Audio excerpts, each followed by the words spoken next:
Hi, I'm Satori Shakur, and here's what's coming up on One Detroit Arts and Culture. An inclusive center to learn new art forms. A dance company pays tribute to a Motown great, a Ukrainian band with a Detroit connection, and a performance by a drummer and her collaborators. It's all this week on One Detroit Arts and Culture. From Delta faucets to Behr paint, Masco Corporation is proud to deliver products that enhance the way consumers all over the world experience and enjoy their living spaces. Masco, serving Michigan communities since 1929. Support for this program is provided by the Cynthia and Edsel Ford Fund for Journalism at Detroit Public TV, the Kresge Foundation. The DTE Foundation is a proud sponsor of Detroit Public TV, among the state's largest foundations committed to Michigan-focused giving. We support organizations that are doing exceptional work in our state. Visit dtefoundation.com to learn more. Nissan Foundation, and viewers like you.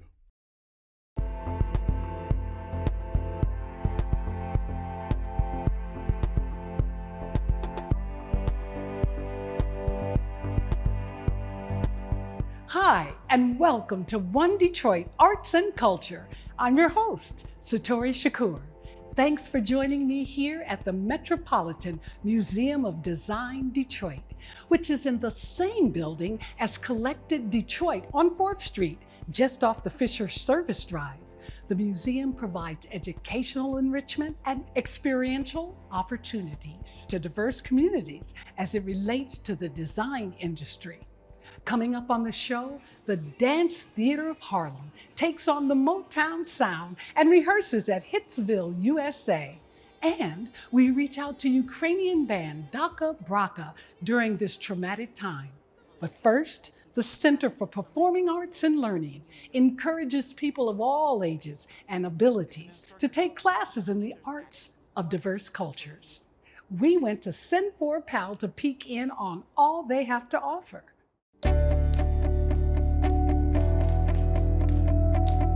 Nothing holds me back. If I can dance, I'll do it. This is the Center for Performance Arts and Learning. This is where culture and diversity comes together. This is where 6 to 600 is our new hashtag. Age is not a limit. Your ethnicity is not a limit. Your gender is not going to hold you back. Your beliefs don't hold you back. We strive to bring an all-inclusive and safe environment for any walk of life. Any human being that wants to be an artist can come here and be welcome here and be a part of what feels like a family. Nandita has a great heart for people, and she pushes, we want everybody to be comfortable, and we want everybody to try something they've never tried before. So this is a very unique place. We are actually right at the border of Nova and Wixom. We were looking for something which was easily accessible. But I think when we walked in, sounds cliche, but the space just seemed right. This is basically a springboard for young instructors, for young artists, for people who want to learn, and they're in a very safe space. It is so important for people to learn about other art forms because it's the same way about learning history or learning math or learning reading. It creates a holistic view of the world. In the dance world or in the music world, a lot of what is competitive leads to broken self-esteem, leads to, broken dreams. So we're trying in our own little way, trying to build people back up, I guess. I think what really causes confidence to grow here is that nurturing environment. So you see people walking in who have never taken this class before grow from complete beginner to very, very fluent in the motions. And it's so cool to see that really positive, really nurturing environment really helping inspire people to succeed. We have 4 basic areas: dance, music, art, along with creative expression. Creative expression includes languages, speech classes, communication classes. Music, of course, covers, your drums and guitar. That was the 4 basic areas we started with drum, guitar, voice, and keyboard. Now we've expanded into viola, violin, flute. We are talking to a cello instructor as well. I teach voice, and I'm going to be the one directing the community choir that's going to be an incredibly wide age range, which I find to be very unique. You don't really see a lot of community choirs anywhere that have age ranges from early high school or even middle school to middle age. It really doesn't matter what age you are. We do have a student who has actually been invited to sing for the Pistons. He's going to be singing the national anthem for Pistons in March. It makes me proud to see them thriving.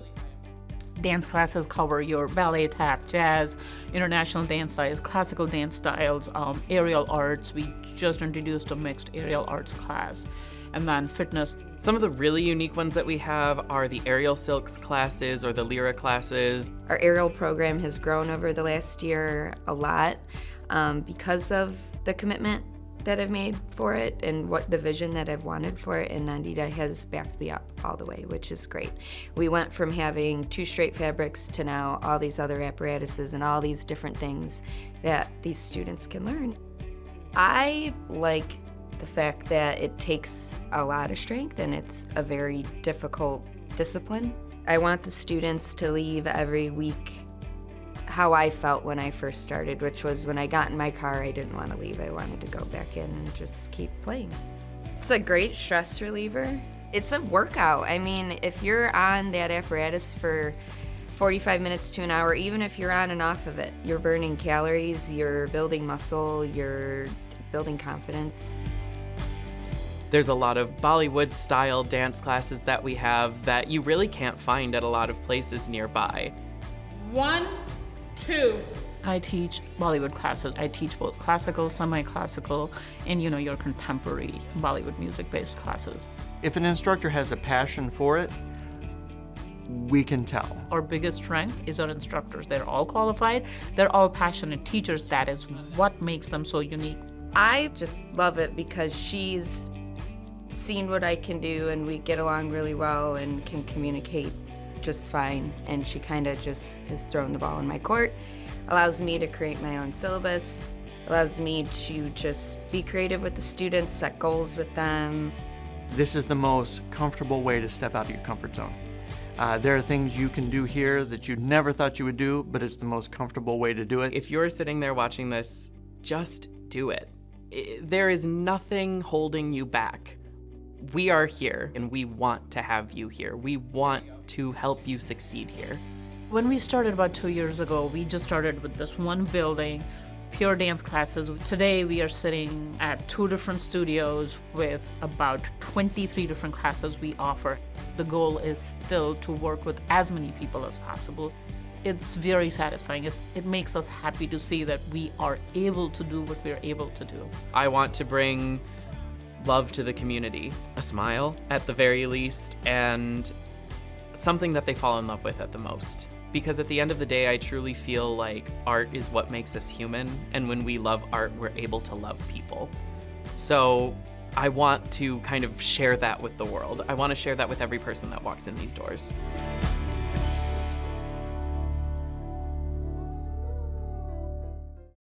Next up, the Dance Theatre of Harlem performed a tribute to Motown great Stevie Wonder at the Michigan Opera Theater earlier this year.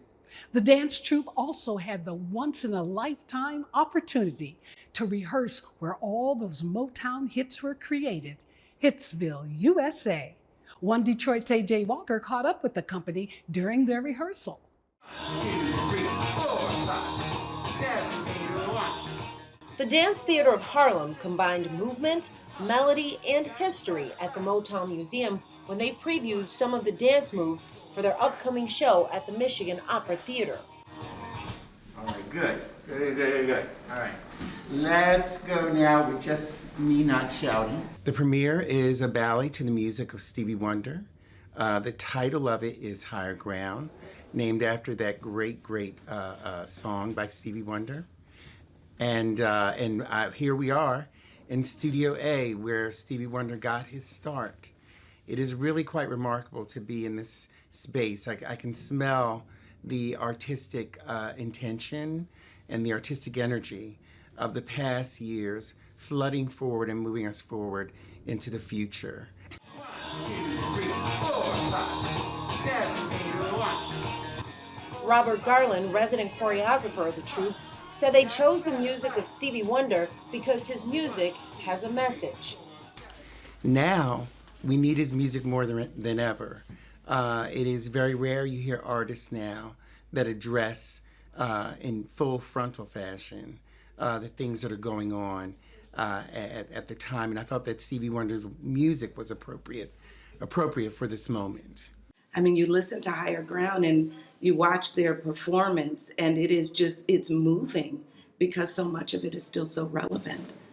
The music that was created during the 70s, post-civil rights, was music that was ready to address absolutely everything about what wasn't happening after the great work of Dr. King and his assassination. The song Higher Ground was written in 1973, just a few years after the Civil Rights Movement. It was on Stevie Wonder's Inner Visions album, which featured tracks that addressed social injustice. I think we're in that moment right now, too, with the Black Lives Matter movement. It is exactly the same tone, exactly the same politic, just 50 years later. Lindsay Donnell, senior company member with the Dance Theatre of Harlem, says the recent social justice protests had an impact on her passion for dance, especially this upcoming performance. Living through the pandemic and the Black Lives Matter movement, I think it's changed the way all of us approach the piece and feel about the significance of the work, and that it's so meaningful, and like to represent a time and bring that forward into today, kind of with the same message, I think is really special for our company. Yeah. Their trip to the Motor City has been several years in the making. It was pushed back indefinitely due to the pandemic. I'm happy to return to Detroit in 2021 because actually this ballet was to have premiered in 2020 in March. But we had to go back to New York City and wait until this moment due to the pandemic. But now that they're here, they say the wait built up anticipation, and the history in this building filled them with inspiration and purpose. Just being here in Detroit, coming to the Motown Museum, I think is really going to continue to inform our performance in January. It's good to see the dancers get an opportunity to interact with their history. We can't lift the museum up and take it to New York, so we brought the dancers to Detroit. Robin Terry, CEO of the Motown Museum, says their presence, coupled with the legacy of legendary Motown artists, was momentous. Having Robert Garland and these really talented dancers from the Dance Theatre of Harlem right here in Detroit, in the belly of Motown at Hitsville, USA, to not only be inspired, but to give inspiration. I mean, their dance was absolutely stunning. And for these young people to have an opportunity to be here in Detroit at the place where Stevie Wonder got his start, where he was inspired to greatness, for them to have that opportunity as they prepare to do their performance to Higher Ground was just something extra special. After their performance preview, the dance troupe took a tour of the museum. You are so empowering in your own right and through your dance and just your mere existence. I just want you to know the power you have. While this performance is a chance to prepare to dazzle the crowd during the show to come, of course, practice makes perfect. Our preparation with Mr. Garland, we learned the steps, and then we continue to practice it, continue to fine-tune all the details. They say dancing in the Motown Museum dazzled them as well and will be an inspiration when they take the stage. The more that we learn about the history of Stevie Wonder himself and the Motown legacy, I think has just been really wonderful to continue to add that and to make it more special, more personally meaningful, which I think will come out in our performances in January.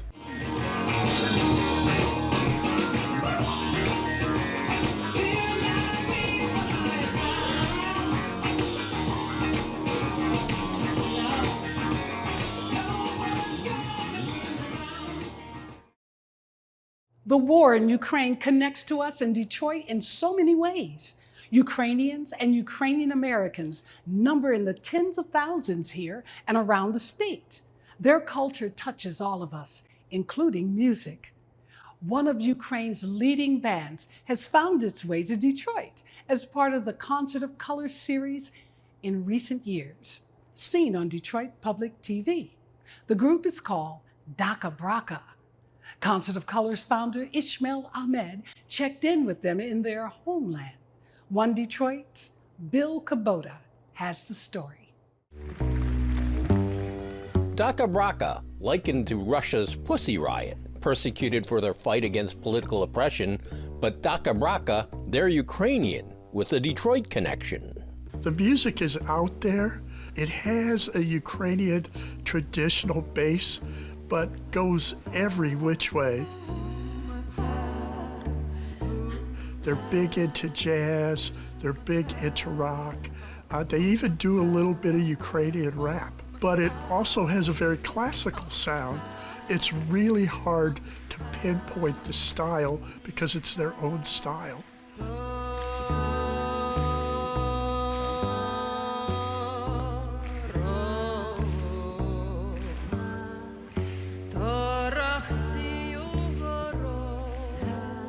DakhaBrakha's made appearances in the local Concert of Colors music series, seen here on Detroit Public TV, thanks to Ismael Ahmed. Ahmed created the series. He got to know the band through his public radio program.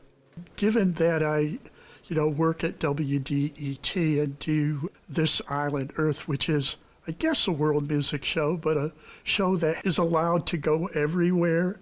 That's unusual for radio. It's a good fit, and so I play them quite a bit.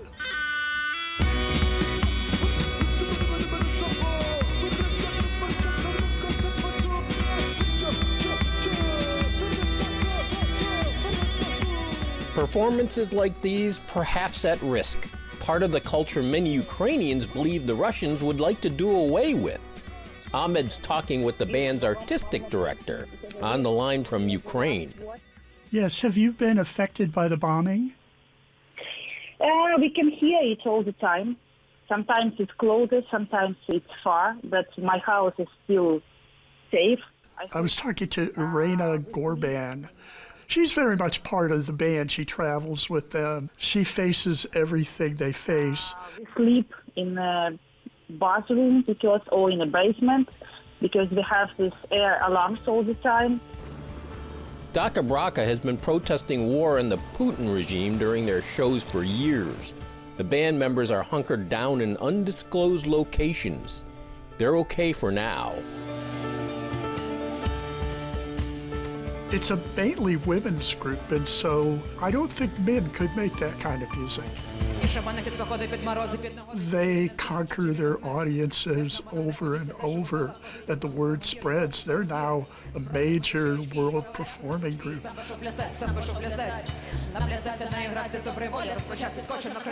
Turns out that their agent, Bill Smith, is an old friend of mine, and he is a discoverer. He finds some of the best music on the planet and not your normal music. So he's the one that turned me on to them.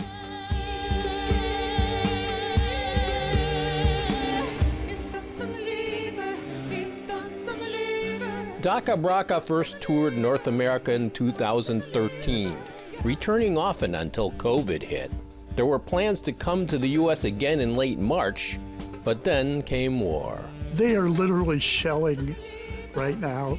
And one of the things I was warned is that they might have to duck for cover in the middle of the interview, or maybe it wouldn't come off.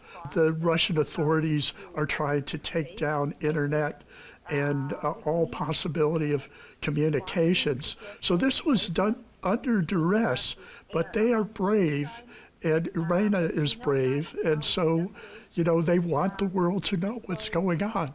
I don't know how to explain this, but people get used to it. So now we are all in this kind of stress when we try to be united, try to become, try to help each other. We really believe that it's, as long as we can stay here, we will stay here. I tell this now because now I'm calm and confident. But in several hours, I don't know what will be. So maybe I change my mind in several hours and city this night or tomorrow, so nobody knows.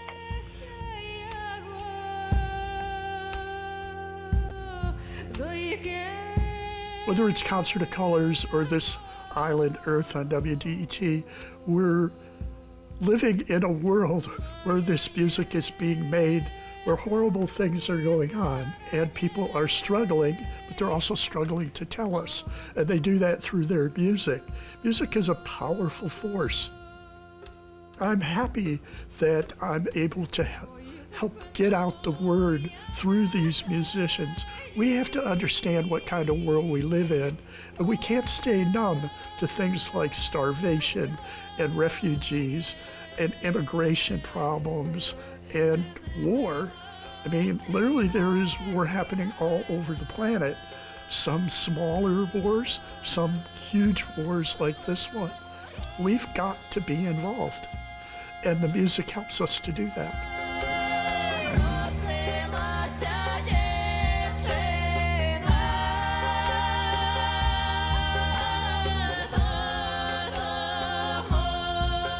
Do you think that you will ever be playing music again? For sure. No any doubt. And I think we will do it even sooner than it's expected, because I'm sure now the world needs Ukrainian culture to understand the difference between Ukrainian and Russian people and to see the deepness of Ukraine and Ukrainian culture. They are a direct target, and they've been told that. They are one of the most powerful voices in Ukraine against what is happening, both culturally and politically. And so they do these interviews at a great, great risk. Well, we'd love to have you back in Detroit. Thank you. Thank you. We're really also we miss you so much because of these 2 years of break and touring there. It's really very moving and very, very great to hear this.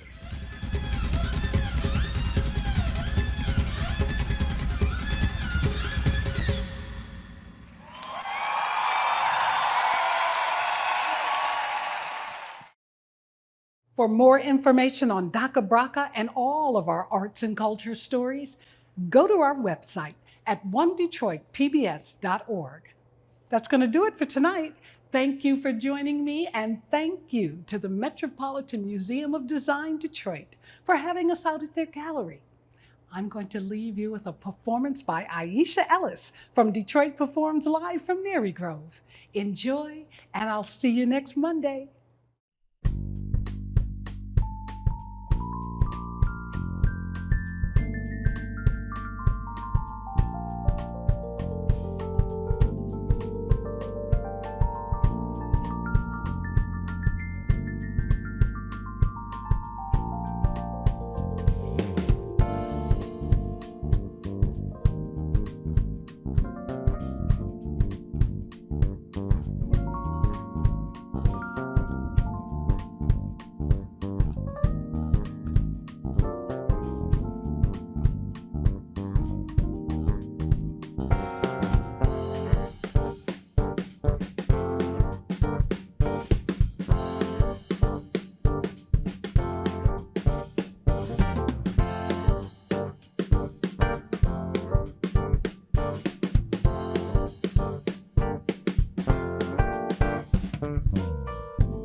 Delta faucets to Behr paint, Masco Corporation is proud to deliver products that enhance the way consumers all over the world experience and enjoy their living spaces.